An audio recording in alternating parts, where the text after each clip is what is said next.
So, welcome everyone. It's a beautiful, beautiful fall day here in Maine, and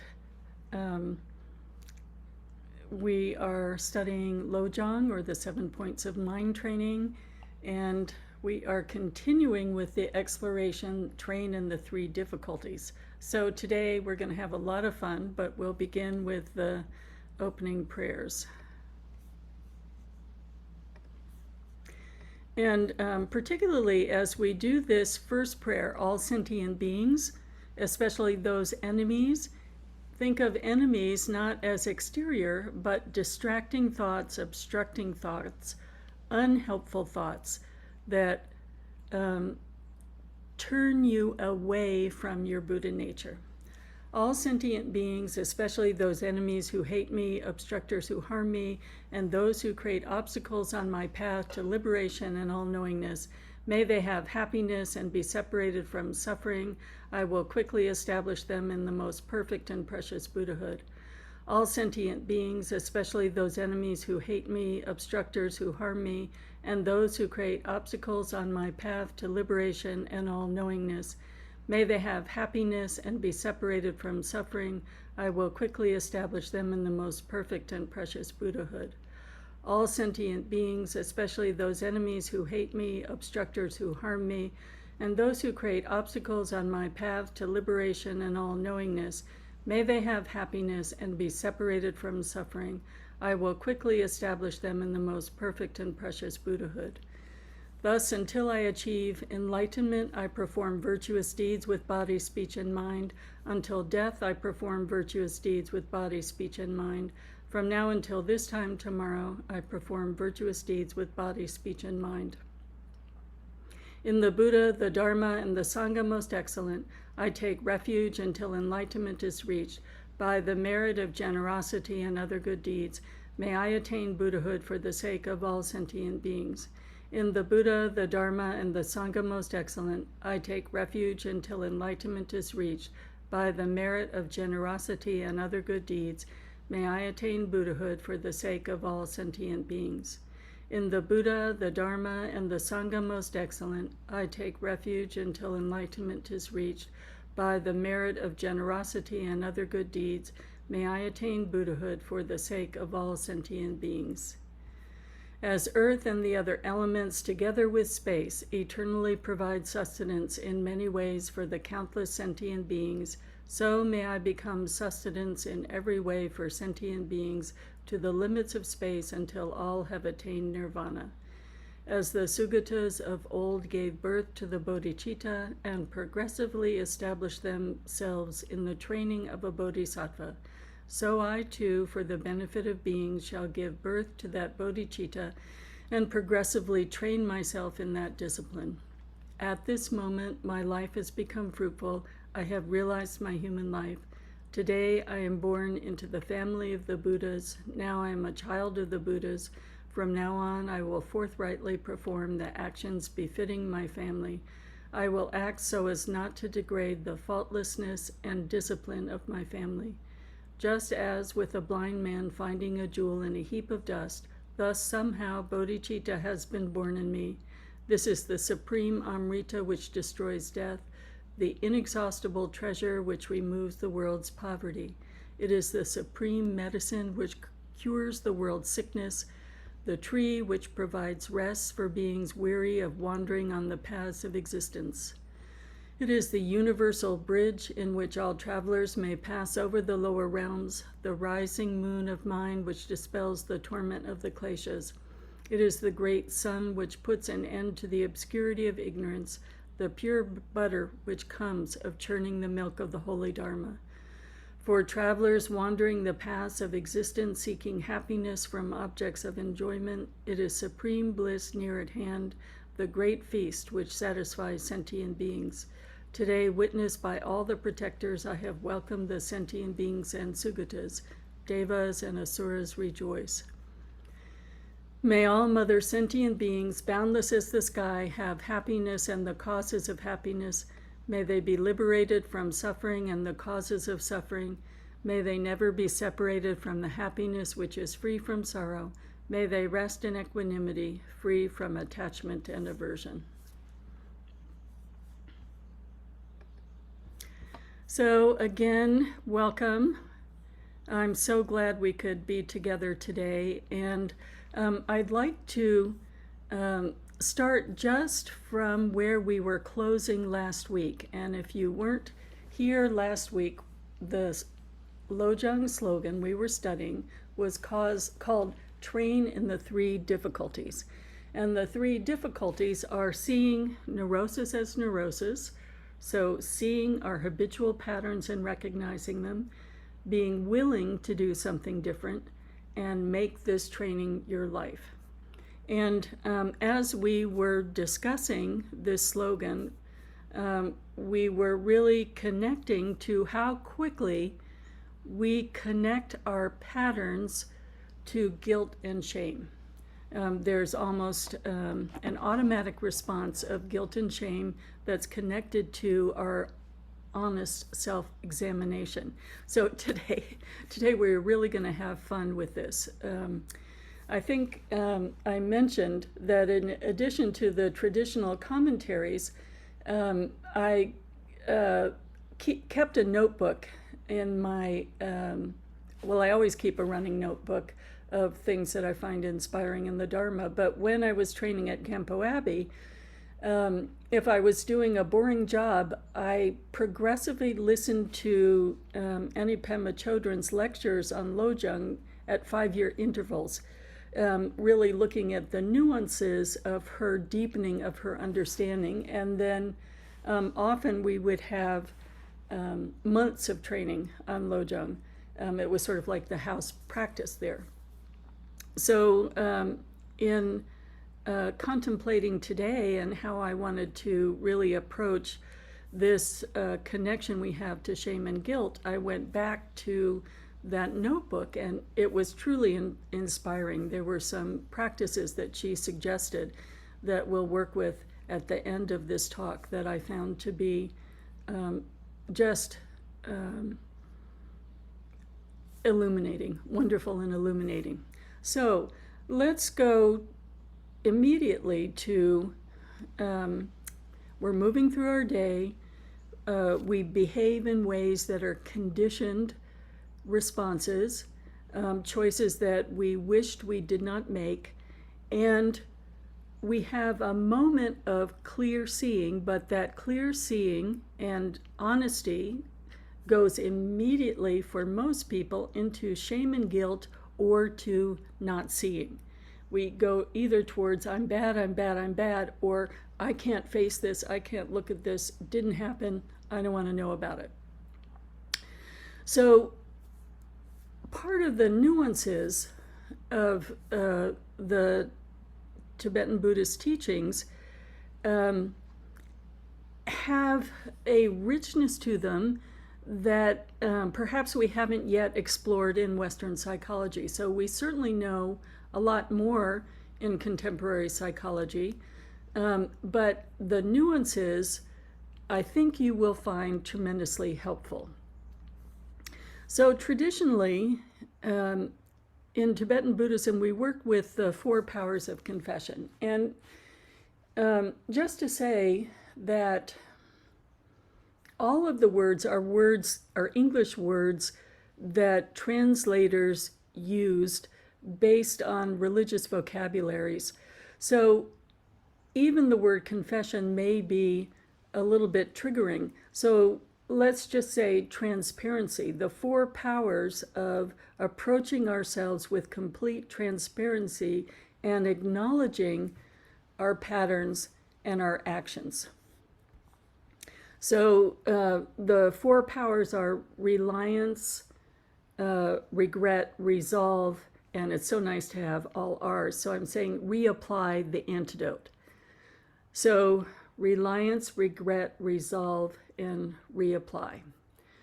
So let's look at that quality of regret, which actually we can really explore in terms of vocabulary, because even the word regret is not neutral, but it is a clear seeing in the moment or afterwards that this is a choice that I see I'm making almost predictably, and it is a choice that I don't want to keep making. So it is an neutral evaluation. And with that neutrality, the space of choice and resolve to make a different choice. But it doesn't have a quality of shame or guilt. It is, I see that I can make a different choice, and I want to find the Dharma teachings that inspire me and the practices that I can apply in this moment of choice.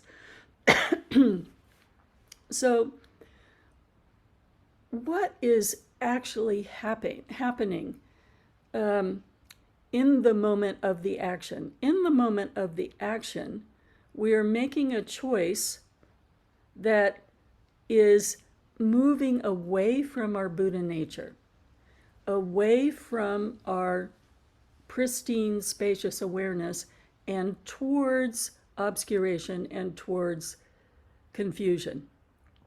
And so this moving away is what keeps us in samsara.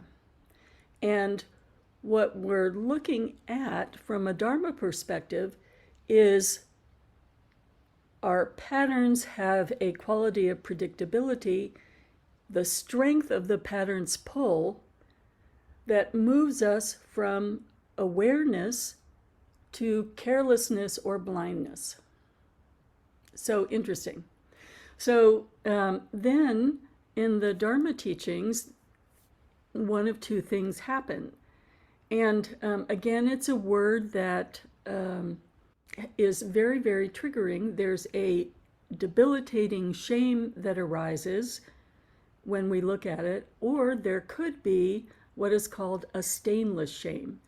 So I'm not sure about the word shame, but we can certainly say there's a debilitating habitual pattern, or there could be a pattern of recognition that moves us to a greater experience of our Buddha nature.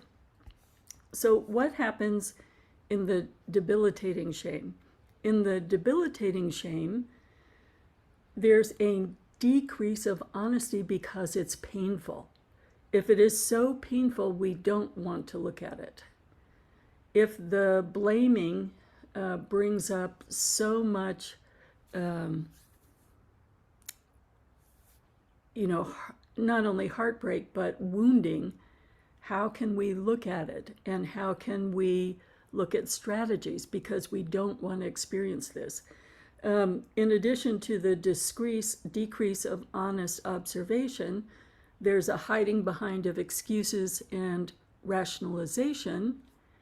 And with those excuses and rationalization, we don't see that the practice hasn't gotten to the point where there's a strength of penetrating our post-meditation actions.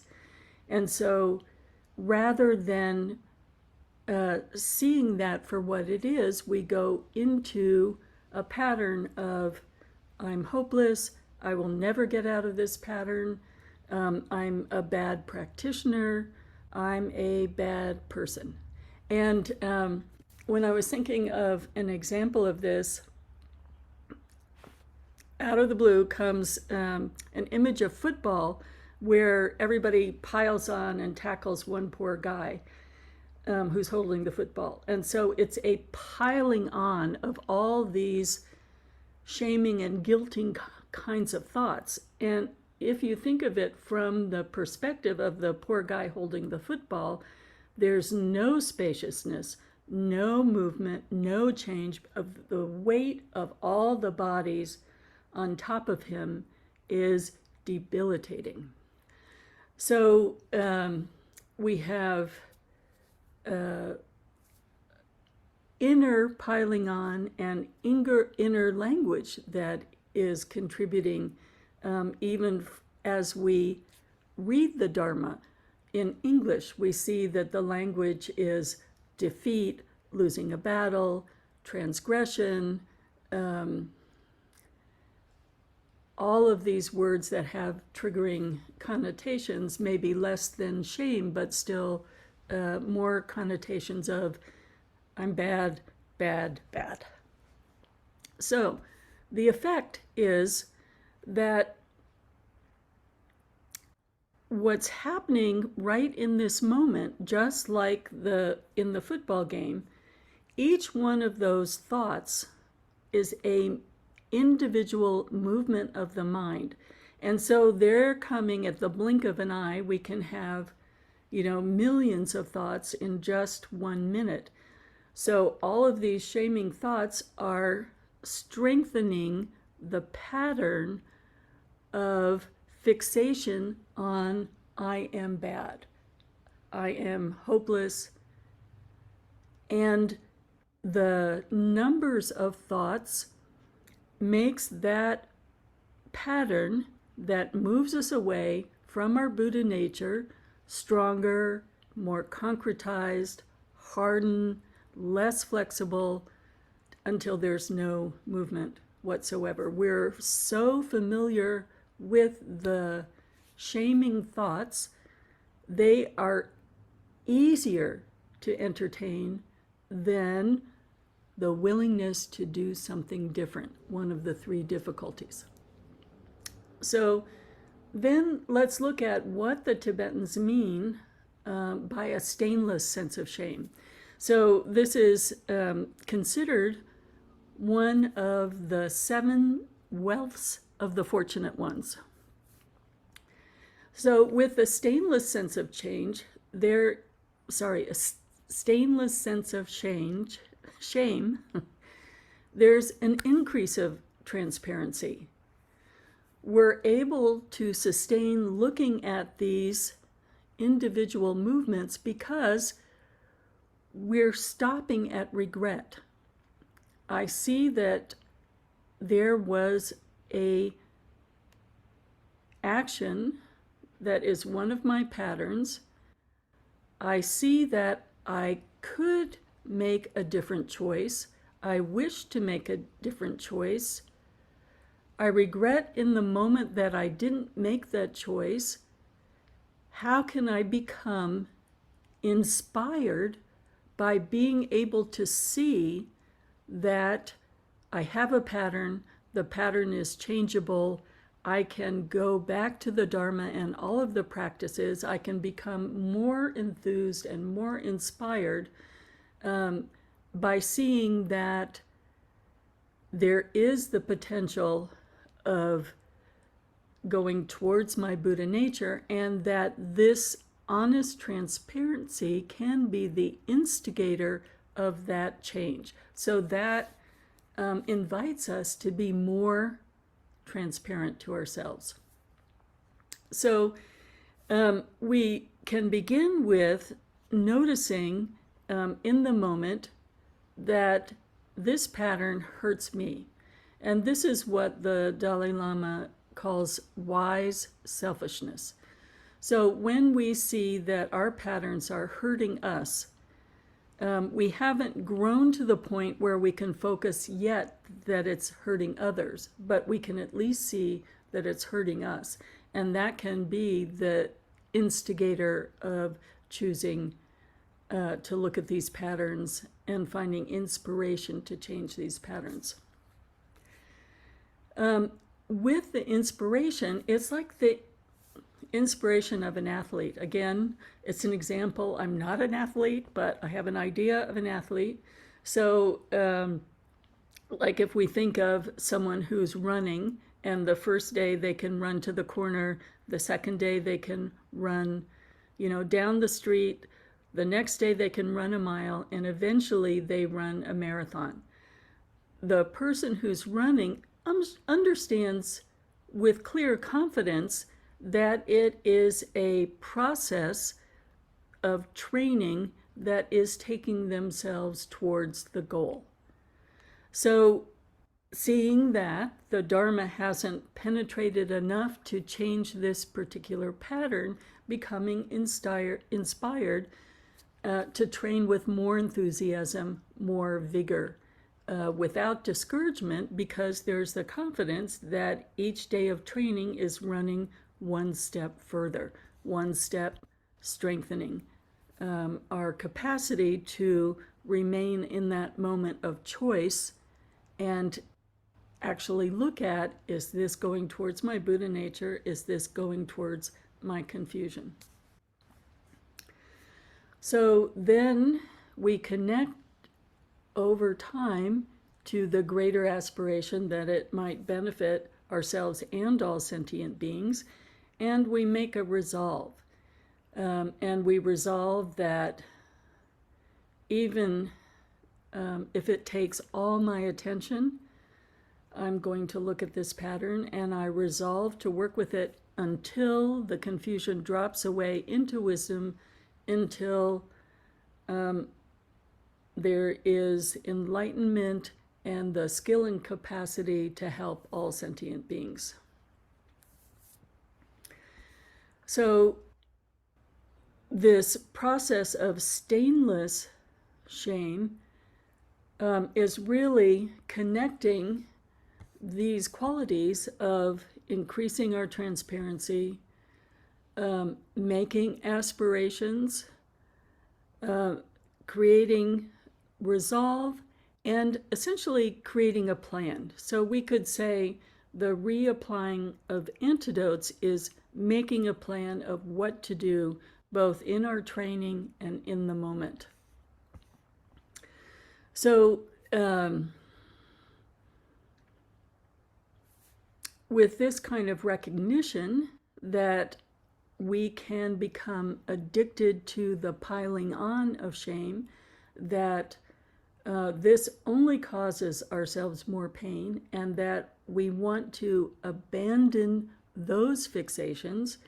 And in the abandoning of those fixations, we want to then come to the point where we can abandon the behaviors. We look at what practices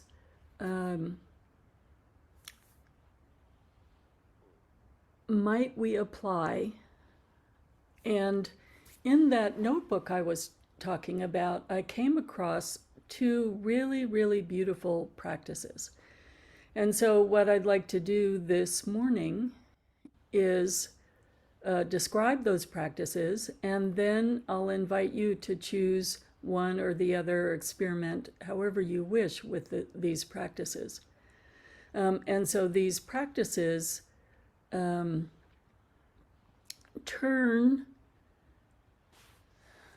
transform our confusion into altruism.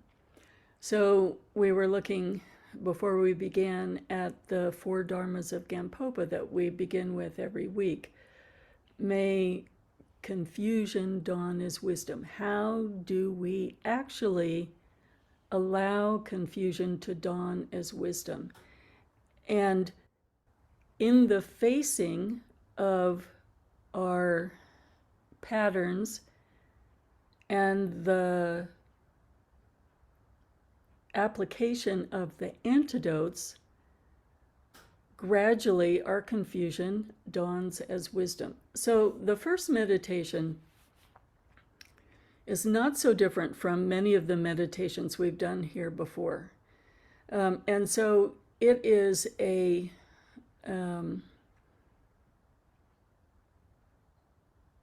recognition of our Buddha nature. So going back to essentially inherently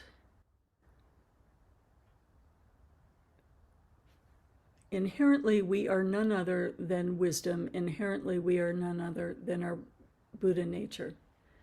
And so all of the confusion is a covering, it's a pattern, it's a samsaric habit.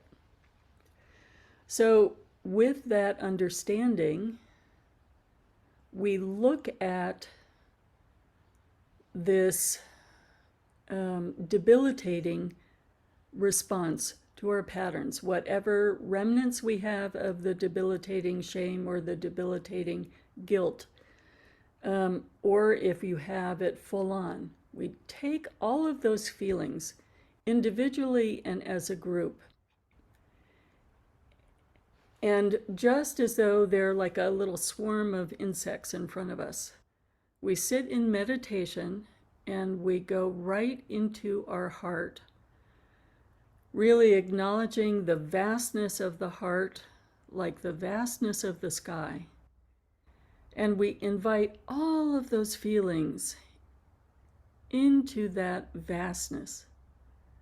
And just like the sky invites all the different kinds of clouds, and all the clouds dissolve into the clear sky, we just sit with a recognition of those different kinds of feelings, inviting them in and not energizing them with their stories, but just acknowledging the wealth of those feelings that we have that make a fixation, and we take them into our heart. And when it becomes possible, we forgive ourselves for these habits and patterns of shame and guilt. And when we're ready, we can transform this into Tonglen by saying, I see this in the human condition, this debilitating shame, and I invite all of the kinds of guilting and shaming that so many people are suffering from. I invite that into my heart and I send out the vastness. So that's meditation number 1, and it can be done either very simply with one of the patterns of thoughts that we might have about one of our predictable traps that we fall into over and over again, or it can be widened to Tonglen. Now, the second meditation is more complex. This is from a Vajrayana perspective. And you may have wondered exactly what do we mean when we say confusion can dawn as wisdom, or that even in the worst afflictive minds that we have, there's an inherent wisdom. And this is one way of understanding that experientially. And those of you who come to the morning meditation, the Tara meditation, you might find this format a little more familiar than others, but I want to present it even to those folks who have no introduction to Vajrayana, because it's really quite profound in terms of what it's pointing out. So in Vajrayana, we often visualize ourselves in our fruitional state. So we visualize ourselves as that inherent Buddha nature blossomed into one of the Buddhas. I'll work with Tara today because that's what we work with regularly in our Tuesday, Thursday morning meditation. So we visualize ourselves as a deity, and Tara is the activity of compassion. This is why we love this visualization of a Buddha quality. The activity of compassion can be imagined as Tara. And for this meditation, we visualize ourselves as Tara, and we put our heart teacher in our hearts. So for me, that's His Holiness Chetseng Rinpoche. You could see that also as Tara. You could see that as the Dalai Lama. You could see that as Christ if you want to. Muhammad, whoever you would like to see it as. You put that guru in your heart, And then you supplicate that Guru, may my confusion dawn as wisdom.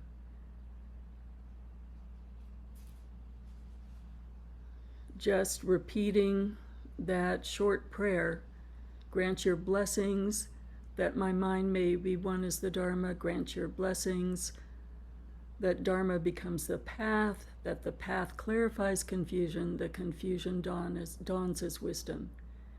So in this moment, we are inseparable from our own perfect nature, the being that we relate to,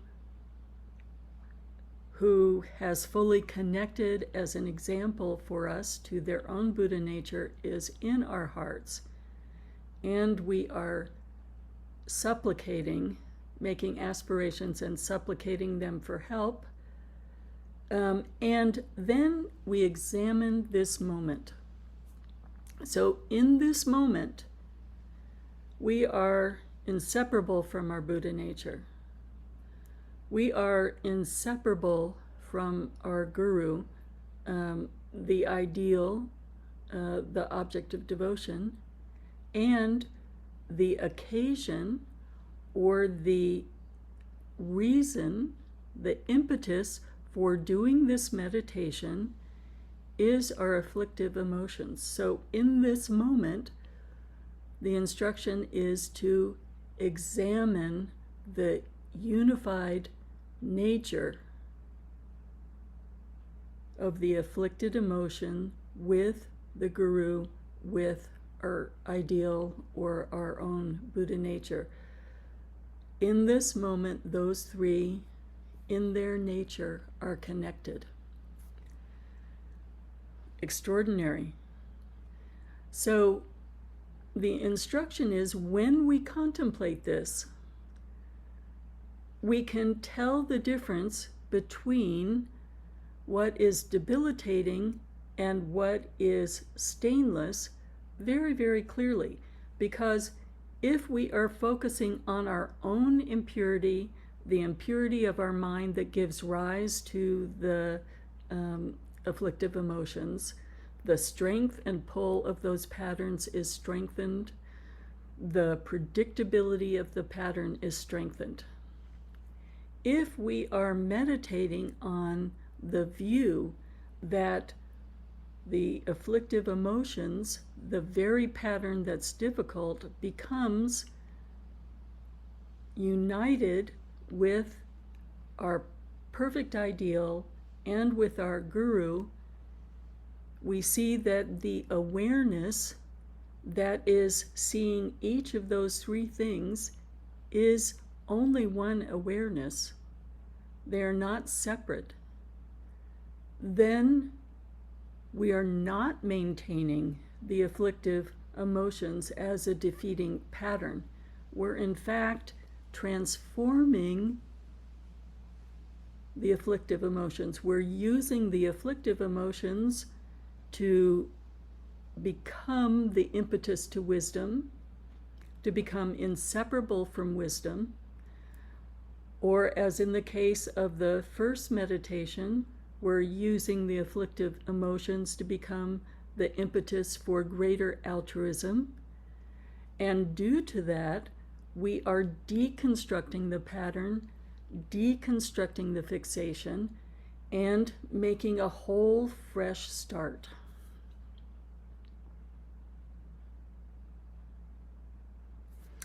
So I recognize that this is quite a lot, but it is quite an extraordinary commentary on the difference between giving rise to shame and guilt and what a stainless application of honesty or transparency might be if we didn't connect it to shame or guilt.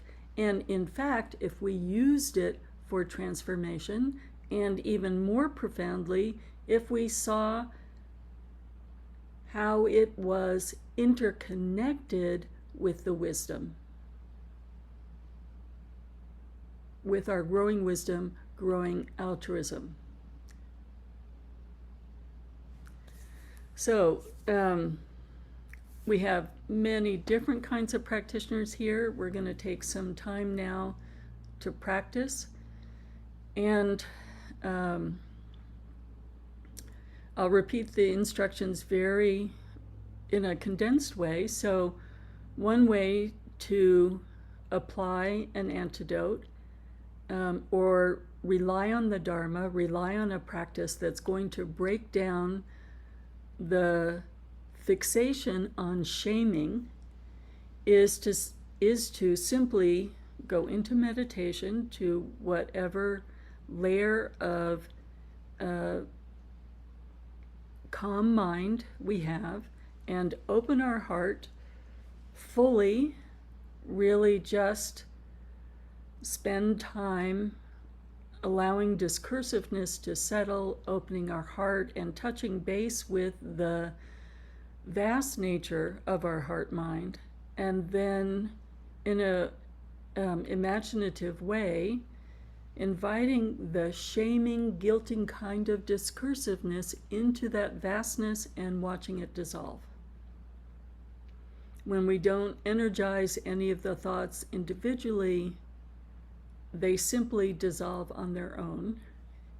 If we want to take it into Tonglen, we can say, not only do I do this shaming, but countless sentient beings do this shaming. Can I take this into my heart and send out this vastness, share this vastness as we all watch the thoughts just dissolve?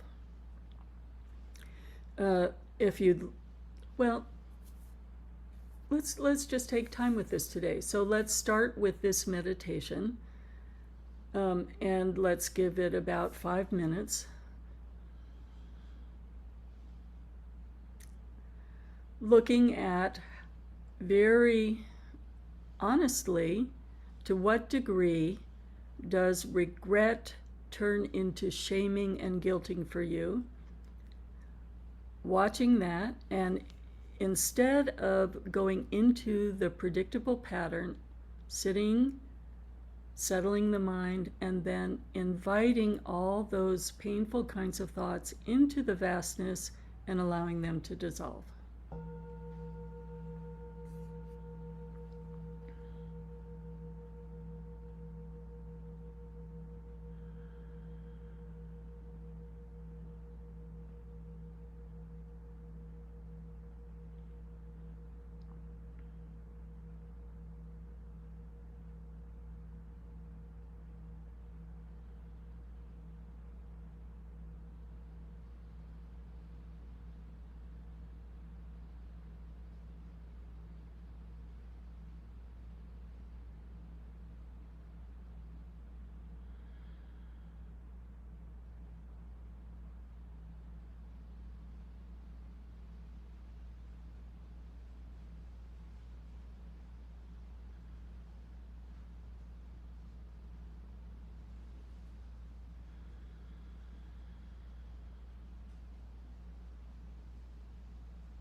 So this was a very short meditation, but I think you got the sense of it, and this can be practiced very regularly and become quite a deep exploration. Now I want to, I'm trying to pull up a picture, give you a sense of the second meditation.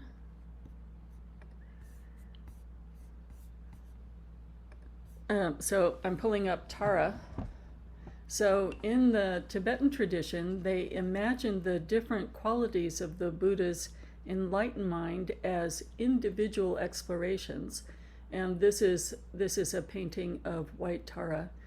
Green Tara is the activity of compassion, and white Tara is healing compassion. But it just gives you an idea. You can imagine yourself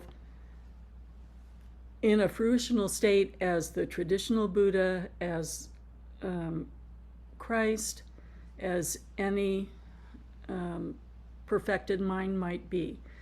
So that begins to help you associate your sense of self not with imperfection, but where you're heading towards perfection. So first we visualize ourselves as our one-day fruition, and we put a reliable teacher in our hearts. And again, that can be any historic teacher. Sometimes that's a very safe place to start, or if you have a relationship in this life with one of the really great bodhisattva teachers like Garchen Rinpoche or His Holiness, or from any tradition. It could be Martin Luther King, it could be Mother Teresa, whoever you imagine as a reliable teacher who is wishing your benefit. You put that being in the heart of you as Tara or as whoever, and you begin a supplication. Grant your blessings that my mind be one with the Dharma. So that's a reliance on the Dharma, that Dharma may progress along the path. So that's moving from the reliance to a resolve to move along the path, that the path might clarify confusion, and that confusion may dawn as wisdom. So you're making a direct and personal connection both to the path and the teacher that's helping you explore the path. And recognizing that the reason or the occasion for this meditation is to overcome the patterns that are so difficult. So in this moment, that arising of the difficult pattern is the beginning point. That honest looking is the beginning point of doing this meditation. So sitting with this, really making the reliance on the Dharma clear and the resolve clear, and then seeing this awareness that is aware in an honest examination of patterns, is also aware of our unity with the fruitional state and with the teacher, the teachings, and the teacher's mind in a devotional way and in relying on the Dharma way. That is only one awareness. It's not three different awarenesses. That mind that in confusion can turn away from Buddha nature is the same mind that can also turn towards Buddha nature and is inherently unified with Buddha nature. And so in this way, contemplating our afflictive emotions is contemplating the resolve, the aspiration, and our Buddha nature all at once. And so it is taking that moment of regret and moving it right into altruism and a recognition of Buddha nature. So let's sit with that. You can explore any aspect of that and what it might mean to you. That once we unite that moment of regret and a clear seeing of the fixation of the patterns with a practice of sitting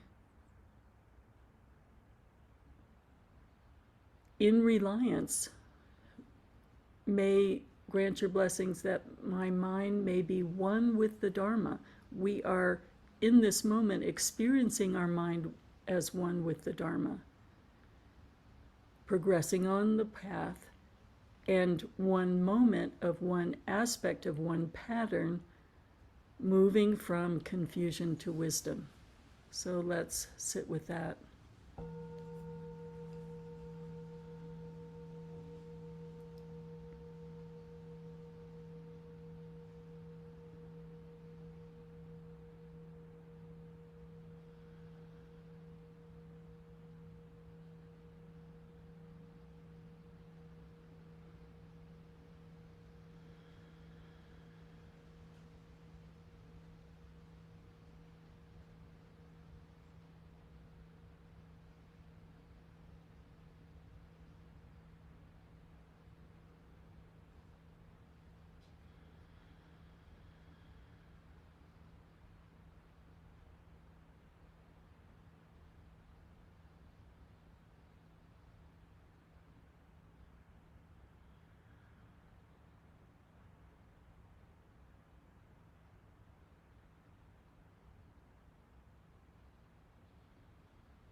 So I'll close the live aspect. Bodhicitta, excellent and precious mind, where it is unborn may it arise, where it is born may it not decline, but ever increase higher and higher. And